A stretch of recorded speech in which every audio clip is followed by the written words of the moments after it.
ẹ ǹlẹ́ ẹ̀yin èèyàn, mo fẹ́ kẹ́ lọ rè wá kíní yìí láti mú ìdúró ìdènà kó lójú ọ̀nà ìrìn ayé yín.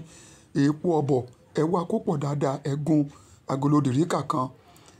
Redis root tá a mọ̀ sí egbò túdè, òun àti ewé rẹ̀ ẹ̀wọ́ náà ẹ̀gún papọ̀ dáadáa kó náà jẹ́ agolo dìríkà ńlá kan. Àti èyí tí ṣe negros tá a mọ̀ sí ẹ̀rù alámọ̀, òun náà bákan náà. Pẹ̀lú tetraplural tá a mọ̀ sí àìdán onígun, òun náà ẹ̀gún kó náà kó jẹ́ ìwọ̀n kan náà. Pẹ̀lú camphor ìdì báyìí ẹ lè ra méjì, ẹ̀gún náà dìríkà kan. Pẹ̀lú sea salt tá a mọ̀ sí òbu òtóyọ̀, òun náà ẹ ra kó jẹ́ dìríkà kan. Pẹ̀lú clove tá a mọ̀ sí kànáfùrù, ẹ wá òun náà kó náà ṣe déédéé. Pẹ̀lú èyí tí ṣe álọ́mù funfun tẹ́ lọ tó náà jẹ́ ìlàjì dìríkà. Pẹ̀lú èyí tí ṣe èkejì tá a mọ̀ sí álọ́mù dúdú tá à ń pè rogan ẹ lò náà kó náà jẹ́ bákan náà. Pẹ̀lú èyí tí ṣe páálí ṣúgà kan tàbí eléyìí tí wọ́n fi kọ́ọ̀pù wọn dìríkà kan.